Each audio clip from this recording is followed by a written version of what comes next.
I watched a video on YouTube where that is one of Shira Seven video clips where she was talking about where somebody asked her a question rather.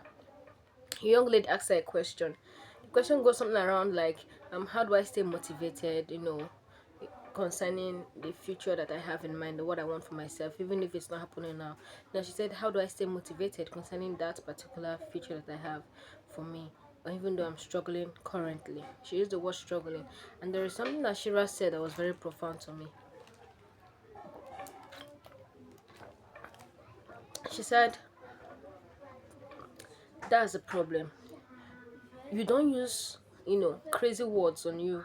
She said, do not say I'm struggling. Say while figuring it out, not while struggling. And that hit home. When she said, I was like, yeah, because that was so deep, figuring it out. Because indeed, the reality is she's figuring it out. She's figuring how she can move from point A to point B. But when you have the mindset of struggling, it's like you are just in a spot, just in circle, you know, you're not even hopeful that anything could come out from you, right? And ever since that day, to use that word has been very hard. I can't use the word struggle. I don't use the word struggle on me. I don't welcome the word struggle. I don't welcome when people try to use it on me. So even if I'm finding, a situation if I'm difficult and challenging, I just tell myself, and if I'm, already overworked in my head, I just tell myself, calm down.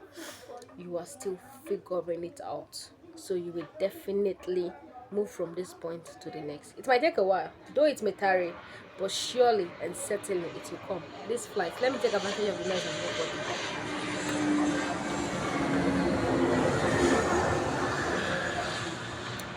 up. Right? So this boils down to the fact that your brain doesn't know what is true and what is false. That is why I share this story, this scenario in one of my previous videos. You could actually have a very ugly situation in your head that is not even currently happening in your reality, but because you put so much emotions into it, you start see yourself crying. If you think about a bad situation, you start seeing yourself shed tears, being moody and all, right?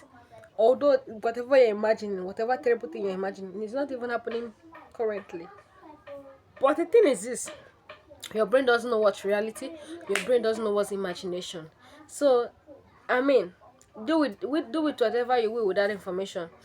But let me give you an idea of what you could do. So instead of dwelling in wrong, why not give yourself beautiful imagination? You cannot be going through a lot in the physical and still decide to go through a lot in your imagination.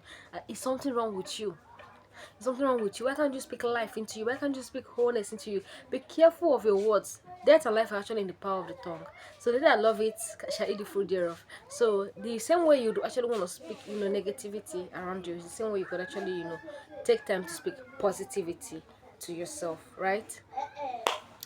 So why not do the latter? And there's a saying. There's something people were saying that there's something that Bishop Oyedepo said. He said, so even in assumption, he can never be poor. Even in assumption, that's now assuming. Now let's assume. He said even in assumption. This flight. Meaning in any be it in reality, be it in his head, he can never assume negativity of himself. You know what poverty is? And then you want to assume, okay, now let's assume you were poor. What will you do in this situation? I don't want to assume. The only time I'm going to assume is if you are paying me to assume. I mean, because actors got to assume, they got to put themselves in the character, they got to take themselves out of their own character to wear another character. So now they're not dwelling in the assumption of that character. So you have to pay me to assume. I have to earn from that negative assumption that you want to actually give to me. So that being said, be very careful of your words. Ever since then, the word struggle, I barely remember that there's a word called struggle. And I came to the realization that this is how powerful words can be. Words can bring light and hope and strength to you. And words can actually also take away from you and demean you.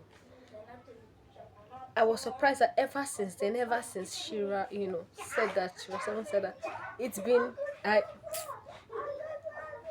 I don't even let such word come to me. I don't even remember that there's a word called struggle until I actually wanted to, share this with you guys. I don't remember that there's a word called struggle, and I'm not joking about it. Ever since I watched that clip, I was like, this is powerful. Words are spells. Words are spells. That's how you go down and you tell yourself, I am whole. I am hearty. This morning, I'm gonna be great in life. In fact, I am great. In fact, I'm awesome. Now, we're all humans. There are times that you feel, but I want you to always remember that you're first a prophet of your life. And there is one thing every religion agree with: spoken words. The words you speak to yourself. Every religion agree that word is life, word is death. Every single religion agree that words are powerful. So you can decide in what way you want words to work for you. You are first a prophet of your life before any other thing. I remember the time I was, quite down. I wasn't able to even stand up and, go to the hospital doing that. I was too weak. And I remember that, instead of just dwelling in that weakness and just relaxing, I kept telling myself, you are strong. I started mentioning my name, Chichi, you are strong. Chichi, you are healed, you are hearty, you are sound. Chichi, you have the strength of God in you. I started prophesying into my life. I started, reassuring myself with the word of God. I even, this part in the Bible where Jesus said to the girl that, they brought, I think, was it through the roof or something? I can't remember the story in the Bible where Jesus had to say Talita Kumi. I started telling myself the same thing: Talita Kumi, damsel arise, damsel arise. I kept speaking that word to me, and then somehow, somewhere, I got strength. I was able to, pull myself together, had my bath, and boom, I went to the hospital all by myself for treatment, and that was it. There were times I doubt, even, and funny enough, today in church, that was actually what we discussed in Sunday school: doubt. It will happen. It's common as human. You will experience doubt, but that is where the word of God comes in. That's why you have to fill yourself with positivity on the inside. So even if I'm not saying everybody that is watching this video is a Christian, but I definitely believe that every religion in this world believe in words, how powerful words are.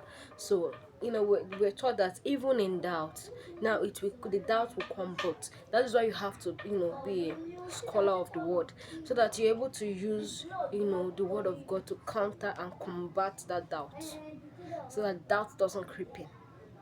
Because like I said, words are powerful, thoughts are powerful, so you have to be careful with those. Yeah, so don't tell yourself I'm struggling. Tell yourself I am figuring it out, because that way you program your mind to start having so many imaginations as to how you can get out of that situation. You don't use words to lay curses on yourself. No, you use words to build yourself, encourage yourself, lift yourself, and get the hell out of a situation that you wouldn't want to be in. So I hope I'm able to convince you, but not to convince you, confuse you, that you stop using the word struggling on yourself. You are actually figuring it out, my babies. Bye.